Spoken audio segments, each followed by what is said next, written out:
أعوذ بالله من الشيطان الرجيم. بسم الله الرحمن الرحيم. الحمد لله على نعمة الإسلام وكفى بها من نعمة، ثم الصلاة والسلام على المبعوث رحمة للعالمين محمد بن عبد الله وعلى آله وأصحابه ومن تبعهم بإحسان إلى يوم الدين. أما بعد، السلام عليكم ورحمة الله وبركاته. أري mbatu julɓe tedduɓe teddirɓe l'islam, ɓawo en weltanade allah, jarnamo, yettamo, sannamo e dow nemaji ko nemini en. Tawata nemaji makko ɗin ɗi wawata ko limade, ɗi wawata ko kontade, ɗi wawata ko moftade. Ko kanko tigi inni wa in ta'uddu ni'matallahi la tuhsuha, e wawa andugol ko ɗi jelu. En toro allah yo allah on duminɗi. Haray no bani adama nema ko nemin makon hiɗa hani dumagol e o du'a ɗo fiwata allah jaɓituɗi sono be sono. inna allahumma inni a'udhu bika min zawali ni'matik wa tahawulu afiyatik wa fujaati niqmatik wa min jami'i sakhatik.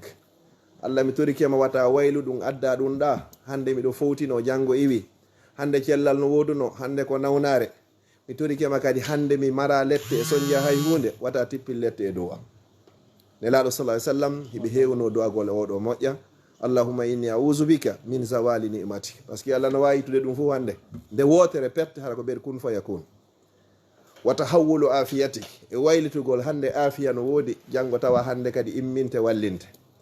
ɓe torotono kadi allahumma inni a'udhu bika min an uradda ila arzalil umuri. allah mi torikima wata naɓan ha ka ɓuuri jasude e gurdam. hara mi wonti hande kadi bobo komi waɗanayno ɓiɓɓe am fof fewno ɓe wonno to sokku, hara kamɓe kay ko ɗum ɓe wattantalan si tawi noon ɓe hewtino elan ka gabru am. neɗɗo ko ni torota ko ɗum so daari gurna maɓɓe ɗen ko ɓe maki amaru ummati bayna 60 wa 70, ko jogandema 60 ha 7 yeeso ton hara hewtoyi nokkugo. yo allah wurno en haka gurna moƴƴani en. ñande tawata ko lakara on en toriki allah yo allah yettitu en nde ñande. ɓawo ɗum ɗo ɗen juula ene laaɗo sallllahu alayhi wa sallam, o neliraɗo yurmede wonande tagefo ngon fo, wona yimɓe ɓen tun, wona jinnaji ɗin tun, wona kulle ɗen tun, wona wonɗo julɗo, wona mo wona julɗe. wayni wa ma arsalnaka illa rahmatan lil alamin. ko yurmede wonande tagefo ngon fo. e wawa heɓugol ɗo goɗɗum ko wawata en nafude hoore o adna fowtina en ɗo heɓe gurnam fotuɗa yoɗuɗan deeƴuɗan sina foppo allah addanino en ka nder deftere. o inni aya qur'an ma farratna fil kitabi min shay, ala hay hunde komin acci sina heno ka nder deftere. ko so tawi en wawi janggugol ha hewtoya yi'a masi en wawari. portoɓe wakkiliɓe jangguiɓe en kamɓe kan haray ɓe hewtoyi. hay yawgol ka kammuga o inni si yawgol ka kammuga so wawi yehe la tanfusuna illa bi sultan. sultan on ko gandal ngal e doole ɗen e appareil ji ɗin ko wata naɓde on ton dow ton. kamɓe ɓe wawi hewtoygol ɗon ko ɗum woni ma farratna fil kitabi min shay, ala hay hunde si wona hino ka nder deftere. oɗo muhammad ko nelira ko rahmatan lil alamin, wona yurmede wonande windere nden fof. si innamano windere nden haray ko yaltinaɗo wo ko allah subhanahu wa taala, amma ko lutti gon fop haray no tawa ka wiya ɗon ko alamin, ko windere. ɗen juula yo ɗo kanko e ɓeygure makko nde fof e sahabaɓe makko wakkilinoɗo ɓe ƴetti jawle muɗum, wakkili ƴetti wonkiji muɗum, yarli ɓeygureji muɗum fop, yarniri kunɗo, yarniri ka dina ɗo l'islam o fino ɗum wawata en hewtirde hande. yo allah ɓeydan ɓe jamɓe kisiye. ɓawo ɗum ɗon du'anoɓe mawɓe meɗen jibinɓen e nder l'islam e lawol l'islam. en toro allah yo allah yafano e fatiɓe ɓoyden e wuruɓɓen ya rabbal alamin. ɓawo ɗum ɗo yewtere ko ɓe innanomen yewtuko wo ko fi tarbiyatul aulad fil islam, neydi sukaɓen ka nder dina l'islam. haray noon ko ɗo men humpiti mawdu on, haray meɗen yafini moƴƴa ƴetta yirwo ko allah subhanahu wa taala on arsiki on tigui e wowlugol e nder muɗum. tarbiya ko wiyete tarbiya ka haala arabu ko needi, ko rabba ne'i yurabbi, himo ne'ude rabbi, ko ɗum woni ne'u. ko ɗum woni rabbil alamina, ne'uɗo ma ɗum jeyɗo windere nde. jon noon no woodi ko wiyete matiére madda timmuɗo ko wiyete tarbiyatul islam. tarbiya needi hara ko ndi l'islam ɗin addini, ko ɗum holli jaka yo no woodi neediji gon ton hara naaɗi l'islam on addi. jon noon aɗo en fuɗɗade ƴettugol ɗon e yildito e aya goto hino e suratu shura. allahu ka daali ɗon lillahi mulku samawati wal ardi, ko allah on wodani laamu kammuli ɗin e leydeyal ɗen. yahabu liman yashau inatha wa yahabu liman yashau zukur. himo okka ɓen ɓe o faala ɓiɓɓe rewɓe tun, himo okka kadi ɓen ɓe o faala ɓiɓɓe worɓe tun. nokkugo o inni aw yuzawijuhum zukranan wa inasa ma hara himo jillindirana ɓe worɓe e rewɓe. O faala joni o jillindira worɓe e rewɓe. O innoy kana yaɓum wa yaj'alu man yashau aqima. Mo faala kadi o waɗa e woɓɓe ko wiyete ko mo jiidotako fof dimaro. Ko ɗi catégorie ji nayyi ɗo woni ko wooti. Kala noon ko Allah waɗuma e muɗum ko a jaɓu yondinoɗa anda pellet ko ɗum ɗo woni ko moƴƴanma. A ɓura annabaɓe feƴƴuɓɓen ɓen ɓe woni rino e nder ɗi catégorie ji nayyi ɗo. So jetti joni mala masalan wana annabi Lut alayhi salam simi fa yaari ɓe Allah arsukunoɓe mo fof ko ɓiɓɓe rewɓe wonno. Ɓiɓɓe rewɓe tun o heɓuno ko ɗum o inni o jonna woɓɓe rewɓe tun. Annabi Ibrahima alayhi salam yeruɓe o heɓi ɓen fof woni ɓiɓɓe worɓe. O heɓari jiwo goto. Taniraɓe ɓen kadi annabaɓe fof ɗum kadi ɓe woni kadi worɓe. Onno kadi waɗimo e on catégorie ɗon. So jetti wano annabi Isa alayhi salam on non hay goto heɓano few. Hay goto heɓanoki. So jetti wano nelaɗo sallallahu alayhi wa sallam o addimo ka 4e 3e aw yuzawijuhum zukranan wa inasa. Ma o jillindirana on tigi worɓe e rewɓe. Nelaɗo sallallahu alayhi wa sallam ɓe heɓuno ɓiɓɓe jeeɗiɗo. Ɓe heɓi worɓe tato e jiwɓe nayo. Worɓe ɓen ko wiyeteɗon Alqasim e Abdoullahi e Ibrahim. Jiwɓe ɓen ko Zeynab, Rugayya, Fatima e Ummu Kulsum. Ɓeɗo nayo. Oɗo o jillindiranima. Wa yaj'alu man yashau aqima. Woɓɓe kadi hara heɓata ko few. Hara o jonnaari ɓe ɓiɗɗo few. Ene yimɓe ɓen kadi fewno ɗo ko ndi catégorie ji ɗo nayyi ɗo wonɗen. Ka Allah waɗuma o andu pellet ko ɗum ɗo woni ko moƴƴanma ko ɗum ɗon handuɗa e muɗum ko ɗum ɗon moƴƴanma fi dunya wal akhira. Ko ɗum si ɓe innay wala yafalu ljalilu illa aljamil. Allah waɗata hay e hunde o mawɗo bajjo seniɗo wiyeteɗo Allah o watta hay hunde si wona ko hani. Kala ko o waɗi kon haray ko ɗum woni ko hani ko ɗum hana waɗede ko ɗum woni moƴƴani neɗɗo on fewndo makko on fewndo ɗon. Ko imma o yi'i moƴƴere nden fewndo ɗon ma o yi'ari nde kono o yi'oyta axe mum contraire muɗum Allah tippini bala o ma e jarrabu e ma sina hara ko ɗum woni ko moƴƴanma. Wala yafalu ljalilu illa aljamil. Joni noon ɗo ko catégorie ji no yimɓe ɓen jiidorta noon.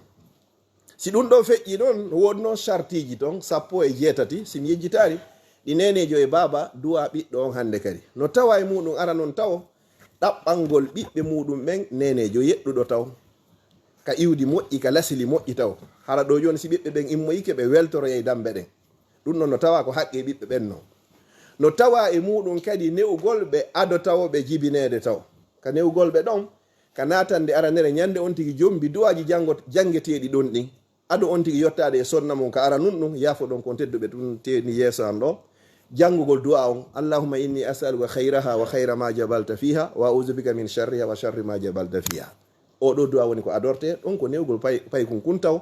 moƴƴere kala ko woni e oɗo sonnajo Allah mi torike ma wat ɗum geɓal an tahi tala bone ko tawguɗa hino e oɗo torike ma dandan dandala.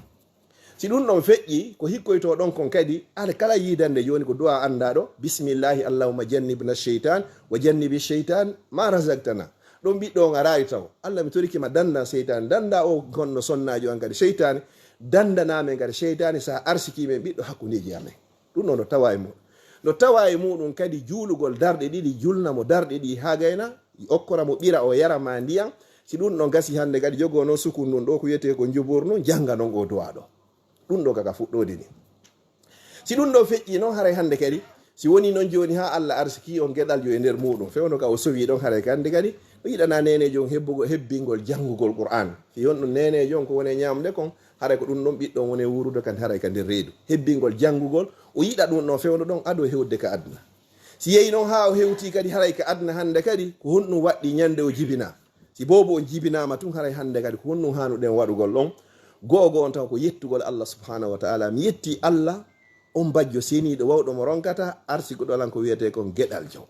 ko tawata la hawla li wala quwwa na doole an wona feere an wona hay hunde o bagorilan ɗum ɗo o jonnilan ko tawata kanko o haton jinayi muɗum o falaka Allah haton jinayi ɓiɗɗo ko lam yalid wa lam yulat o jonnilan ɗum ɗo no woodi ɓurɓelan gandal ɓurɓelan faamu ɓurɓelan jaahu ɓurɓelan laamiɓe marɓe damɓe piiji ɗin fof o okkorari ɓe min o handidinilan ɗum ɗo Allah a jarama on ti yetta subhanahu wa taala si ɗum ɗon feƴƴi ko honɗum watta fi bobo hunkun ɗon kadi ko toɓɓugol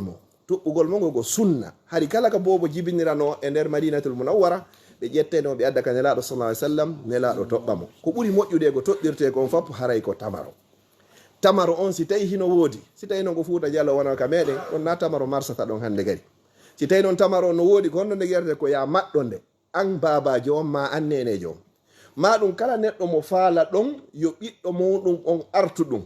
Hiɗa yiya ɗo joni goɗɗo miɗo faala tigi tigi on gueɗal an o yo Allah yo artu ɓeɗo min haray de ɓeygu an jibini miɗo faala yo seeno toɓɓa nolla ko ɗum woni faandum nenen ko ɓe acceno ɓeydo fof ɓe yaka nelaɗo sallam ko fi yo o nelaɗo waɗanmo duwa toɓɓowo maɗɗo tamarore nden umurande ha nde loppo si nde loppiki hande kadi ƴetta tamarore nden fitta nde ka tonoyi bobo on ɗo na de maɗɗingol mo nde kono sa fitti tun ka tonoyi ɗo tun bobo on o belƴindoto hande kadi tutaɗe maɗen e tutaɗe bobo on haray hande kadi jillodiri oɗo bobo o ɓenna ɗum ɗo tutaɗe mako ɗen hewti tutaɗe maɗen an toɓɓuɗon hewtoyi hande kadi ka reedu makko babajo on no wawi toɓɓude so tawi hiɗa faala yo arte an tigi nenejo on kadi no wawi toɓɓude so tawi ɗon faala jikku nenejo on kadi yo artu bobo si tawi kadi on ɓurni goɗɗo go kadi e hoore moɗon ɗum kadi haray hino sella si toɓɓimo ɗon ha gasi sowdomo inde makko nden haray nene e baba haldi fotti min innima nde inde ɗo nde ñande ko sowdagol mo sowdomo mi innimo Aisha mami innimo Khadija mami innimo Ibrahim mami innimo Aboubacry mami innimo Abdoullah ko nenejo on e baba on fotti o ɗo tawa kadi ka fottodiral ɗo nene e baba ɓe halda ɓe fotta inde nden si ɓe jonnamo hara na ɗo yo innir ɗum ɗo ma oɗo innira ɗum ɗo ma ɗum hara nenejo on no weltori babajo on haray weltora ko ɓe halduɓe fotti ko ɗum si tawi mawɓe meɗen ɓen yo Allah yaafo ɓe hiɓe joguino systéme labanoɗo fi ko ɓuttinta kon ka galleji ɓe inna joni siko dikkuro on ɗon haray ko babajo on jeeyi kanko andi ko innata nenejo on ala wolde e hunde si aroyi ka jatturu ɓe jonnita kadi babajo on ko noon noon ɓe woni yarde ɗum fof hara inchallah innata hino windi ka bindi kono haray tigui tigui on kala ko ɓuttinta kon haray tigui tigui o bindi arari ko harmini haray hino wawa sellugol si tawi o sowdike mo inde nden ha gasi ara noon nokkeli ɗiɗi ka noddingol ngol e ka darnugol ngol karamo koɓe buyi hiɓe jaaɓi yo noddine ka nowru ñamuru ɓanna ɗo joni noddina ka nowru ñamuru makko ɗo ha gasa darna ka nowru nanuru ɗo kadi ha gasa karamo ko woɓe goɓe ari ɓe inni darnugol ngol ka nowru nanuru woɗon haray hadisi on ko lo'u ɗo woɓɓe ɓe yaari ɗum ɓeeɗa inni hadisi on haray hino selli an kadi ko ya ndaaru ko honto e muɗum woni ko ƴettirta kono hadisi on himo ari ɓeeɗa sellinimo ɓeeɗa sellinarimo joni noon karamo koɓe goɓe ƴetti ɓe inni ko noddina kon nden ñande kala ka noddinandu e darnandu waɗa haray gonɗum hikkata ɗon ko juulugol wono ñande on tigi jibina e noddinay ha ɓe gayna ɓe darna haray lutti hon ɗum juulegol ma ngol hande gay ñande on tigi maayi o juuloyde won nden ñande noddintake darnanoka ɓe inni fi hon ɗum noddinanoma darnanoma ñande jibinaɗa yonno ñande hotata nden ñande komin juule tun hande kadi yaha ɓeɗo ɓe yaari ɗum ɗo ka famuji maɓɓe ɓeɗa inni la ko selli kon ko ha ka noddingol ngol pet darnugol ngol ala to fi honno wo darnantake sina julde ɓeɗo ɓe ardi ɗon si ɗum ɗo feƴƴi wonoya noon ha ñande balɗe jeeɗiɗi on ñande balɗe jeeɗiɗi on nden ñande noon woni feññingol hande kadi inde ko ɗum siɗe yawde mawɓe men ɓe ɓe jonni konngol labangol meɗe yawde ɗo feññinoygol inde kala ka inna inde no feññinoyeede ko ɗum holli hari inde nden nde suuɗanoma yon nde suuɗanoma ñande o jibina koko wowlɗen ɗo nde feññinoye noon ñande hoɓi balɗe jeeɗɗi nelaɗo sallallah alih w sallam koɓe maki wo haray bobo fof bobo haray haqqe makko no e dow mawɓe makko ɓen ɗiɗo haray ko ñande balɗe jeeɗɗi on ko yo hirsane dammol inde makko nden kadi feññine o inne nden ñande si mawɓe ɓen feere nden hino woodi haray hino waɗɗiɓe haray hande kadi hirsangol mo dammol hibba ƴiiƴam si tawi hara ko boobo gorko feere nden hino woodi haray yoɓe waɗu dammi ɗiɗi ko ɗum woni sunna on li zakari mislu hasil unsayeyn si feere no woodi damme ɗiɗi wonande ɓiɗɗo gorko si tawi feere ala dammol gotol hino wawa yonugol amma siko boobo jiwo haray dammol gotol hino wawa yonugol si tawi feere heɗike joni noon si woni ñande balɗe jeeɗɗi on tawi dammol ko feere gol heɓaki few angal feere haɗi heɓo ma ɗum hara no woodi empêchement joni wawatake waɗede nde ñande yo inde nden feññine nden ñande ko lutti ko waɗo e ñande newoyi o si tawi noon woni ñande balɗe jeeɗɗi on nden ñande newaki haray hadis arɗon inni ko yontere nden ñande ma ko ñande nogaye goo hadis on o sella haray si tawi tun ella waɗi sakkike nden ñande wawaka waɗede ñande jeeɗɗi on ko nden ñande woni sunna on haray ñande ella on iwoyi wo haray yo inde nden feññino e nden ñande te ɗi yo dammol kol hirsoye si tawi noon mawɓen Allah hoddiri feere nden nde yaaja ala woni ha bobon o janɗoyi o ndaroyi o tawi vraiment maw makko ɓe wannanomo dammol kol so heeɓi feere haray yo hirsu dammol kol ko sunna wonandemo ɗum no wayi wasi tawi goɗɗo o yehi ha o janɗi o tawi hande kay mawɓe makko ɓen hellinfinanomo ɓe teddinanomo on faami kon faala wolde ko o teddinanoka o yehi ha o janɗoyi hara yo waɗan hoore makko on sunna ɗon ari e yewtereji goo annabi ibrahima alayhi salam ɓay ɗon andi ɓen makko ko asara ko kefere wonno on andi ko ɓuuri hewde kon ɓe wona julɓe ɓen woɓɓe watta on sunna ɗon yewno ha ko heeɓi ɓawo duuɓi 50 so waɗani hoore makko on sunna ɗon ɗum hara hino windi e bindi joni noon balɗe jeeɗɗi on feññine e nden ñande si feññinama nden ñande dammolgol hirsama e nder inde bobo on fof sunna ɓuraɗo tentinede on haray ko dammol kon ko lutti kon fof ɗo haray hande kadi ko futuɓen addata ko ɓeeɗa naɓante ko fina tawaji meɗen hino sertire golleñol ɗo e golleñol ɗo aadaji noon lundaki bindi kono ko wallidirgol fiyo wawo jogodirede en yaari ko harmi kono sunna on tigui yo dammol kol heɓo joni noon si tawi piiji goo hino woodi toon waɗeteɗi yo ɗin ɗon sakkitore ha dammol kol heɓo ko tawata hino toɗɗa kon ko haqqe bobon e hoore mawɓe makko ɓe joni nden ñande kadi ko honɗum waɗɗi kadi haqqeji ɗin kadi fembugol mo ngol karama ko ɓen fof no fotti hadis on ko ɓe inni yo hallaɓo ko hulam kalima on ko ari ko hulam noon ko ɓuuri hewde kon ko ɓiɗɗo gorko karama ko ɓe go inni wosi ko gorko haray ko yo fembe sukundum itte ko suɓundu ɓeeɗa ɓe inni la si tawi tun ari ɗon haray ko kala bobo jibinaɗo woni ko gorko woni ko suddiɗo haray ndun sukundu ɗon ko sukundu soɓundu haray ndun ɗon ndu fembete si ndu fembama ha gasi ko ɓe inno ko yo ndu wiyanaɓe ndu peese si ndu peesama yeru ko ndu hayewri kon embere valeur kange ma kalisi ko ɓuuri jiccude kon ɓe itta ɗum ɗon sadaka wonande bobo joni noon enen ga kadi ko honno ɗum wona waɗirede si tawi goɗɗo heeɓi mira miñiriji 5 ɗum ɗon haray sadaka yoni ɗon ma ɗum ka feññingol bobo ɓe ƴetta ɓe waɗa ɗo enveloppe inɗo 10 €, 20 €, 30 €, ɗum ɗo ko fi feññingol ɓe dowani bobo yaari ɗum ɗon wawa yongol kam meɗen kadi yerko on tigui mandi kon nenejo on o yaltayno ni soodoya bonbon e piihoy kala ko anduɗon paykoy koye hino haton jini o daro ka dambugal ni ha o gayna paykoy ko fof harano mooɓi ka cintan noon ka dambugal o bugano paykon ko ɓuuri koye aƴƴude o ɓuuri kon wakkilade o kanko ɓurata hoccugol boyi ɗum ɗon fof ko sadaka noon ko tawata aadaji en yaari ko harmini ɗi taho ɗum ɗo ko telema bobo joni noon si deññande on feƴƴi hande kadi ne'ugol mo ngol ɗon ne'ugol mo ne'iramo façon ji ɗiɗi fiino o wuurira e fii kadi no mayira pay kunkun hino hana jannede tarbiya islamiya dina kan fiyo andu Allah o andanelaɗo Allah sallallahu alayhi wa sallam ɗum noon haray ko haqqi e nenejo on e babajo on joni noon si tawi pay kunkun ko ni'ama ɗo yeehi ha o heeɓi duuɓi jeɗɗi ko hadis on addi kon woko yo tindine ko honno o juulirta jogannema ɗo noon duuɓi 9 jeego jeɗɗi jeetati jeenayi ha 10 ko hadis on addi kon ko yo tindine ko honno o juulirta ko honno o yarirta ka hurgo ko honno julde jama yawgol ka juulirde ko honno o laɓɓinorta kala ko wiyete kon diina kan tentini noon julde nden tentini julde nden si yehi noon ha o hewtoyi duuɓi 10 haray ɗon ko yo fuɗɗe ko wiyete kon foccede na piyede dey ko foccede wa tappa mo ni fi yo anduɗo o bonni ɗon hara joni so juulari ko yo focce kaw heɓi duuɓi jeɗɗiɗo ɗo kaw heɓi duuɓi 10 ɗin ɗon kadi wo haray ko yen sendidir hakkude goroykoy e deyoykol ka mbaldiji portoɓe ngo ɗum ɗo ɓe gollitiri ɗo sa yeeyi ɗo ha a heeɓi ɗo fayɓe ɗo jilli seeɗa duuɓi 10 naati 1 naati heɓoygol suudu social weɗata fi par ce que ɓe fuɗɗo winde oɗo no droit chambre oɗo no droit chambre oɗo no droit chambre ko diina meɗen kan woni ko addi ɗum fi honnon a partir de duuɓi 10 nawri yeeso haray paykoy koye fuɗɗike miijade piiji goo haray ko anduɗen kon joni noon a partir de ɗon wo haray koɓe sendidire hakkude ka lelanɗe maɓɓe wata jiwum kon duuɓi 10 e goo waalo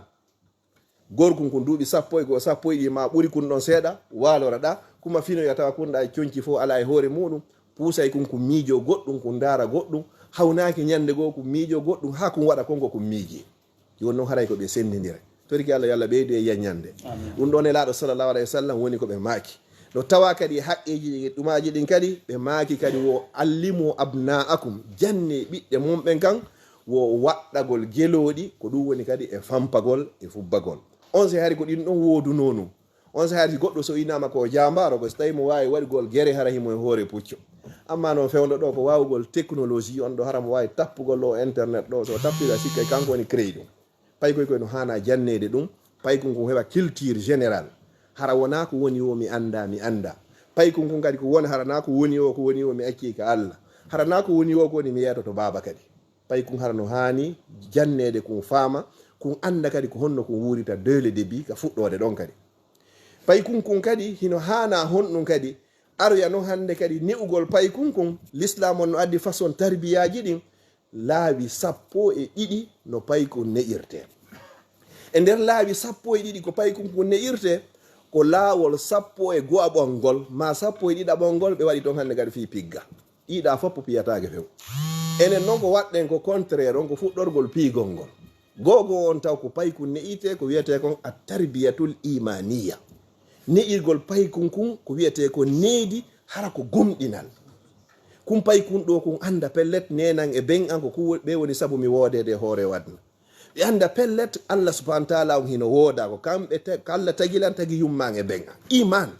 o gomɗina wondema pellet allahjo hino woodi kono o wawatamo yi'ude o gomɗina wondema pellet wiyeteɗo mouhammad sallallahu alih w sallam nulama e makko o yiyatamo ila yawmil qiyama kono pellet mouhammad wari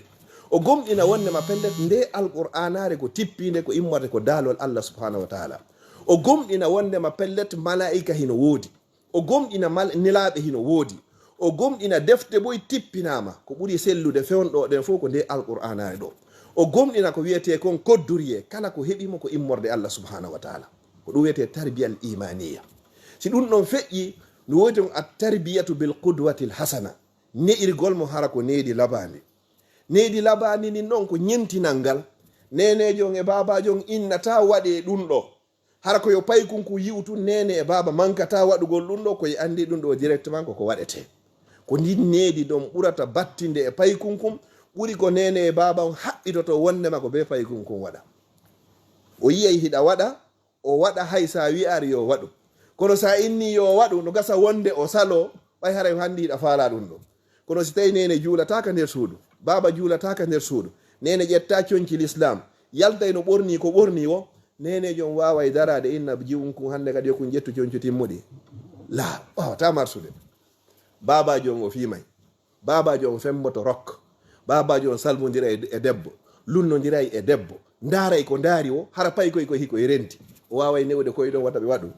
wawata wonde ko ɗo wiyete a tarbiya bel kudwa ñentida no won toon kadi façon tarbiya goo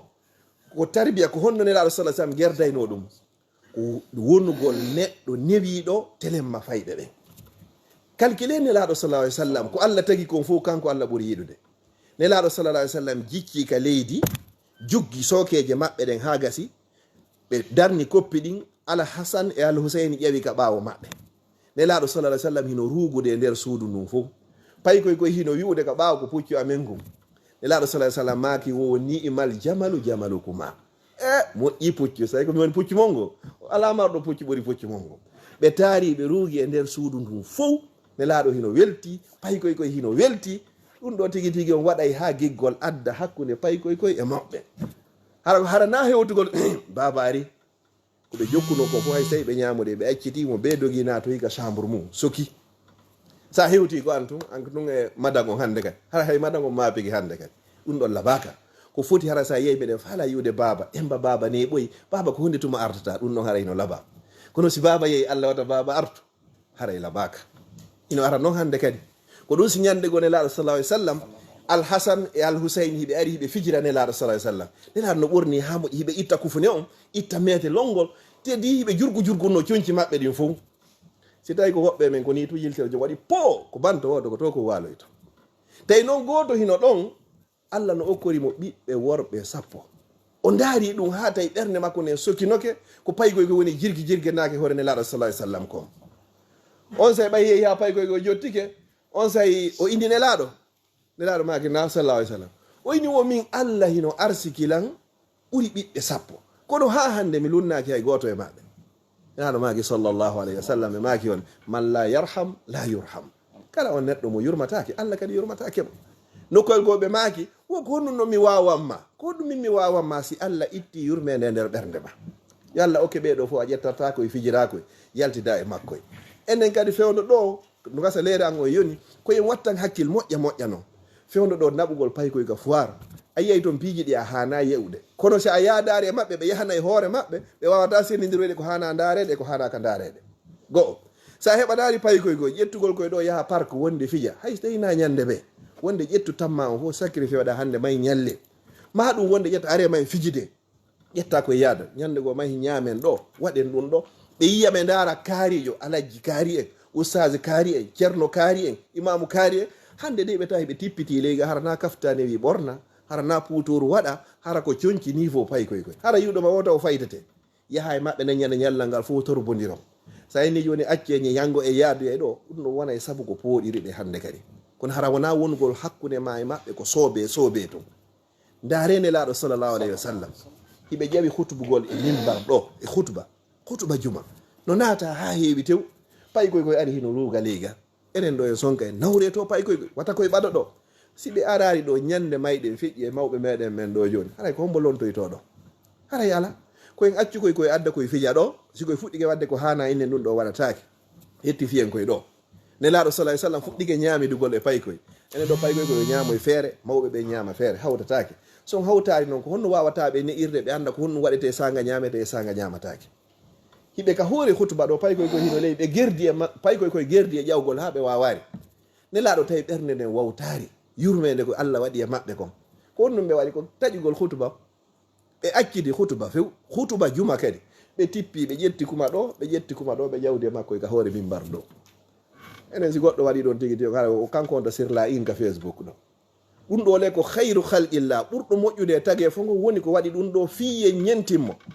ɓe ƴawi haaɓe geyɗi ɓe daari ɓe tawi geece buyi weltorari on gam joɗɗo simi accitiɗo joni he ari ɗo ƴetta ɗo mi fijirama ɗo seeɗa jonnama ɗo bommon ɗo na buyi weltorta kono ko nine laaɗo gerduno ɓay ɓe ƴawi dow to ɓe maki laqad sadaqa llah wallahi allahu gongi is yaqul innama amwalukum wa auladukum ko honno ko fitna jawdi ndin e ɓiɗɗo ko fitna kono pellet tawi ko ɓe danko ɓe danko ɗum ɗo ɓe ƴetti ɗum ɗo ɓe weltini payi koye yejjitata ɗum ɗo waɗi no ɓuuri 1400 ila ɗum waɗi kono han joni hiɗen fillitade ɗum ɗo fiyen heɓu ko Allah daali kon laqad kana lakum fi rasulillahi honɗum uswatun hasana ko en heɓu ñentina labangal kala ko ƴettuɗa tamma on sacrifice ɗa dépense uɗa finance uɗa fi ɓeygure ma nden andu ko moƴƴere woni ko wodanma goɗɗo ari landine laaɗo sallallah alih sallam mbuuɗu momi itti sadaka mbuuɗu momi sakki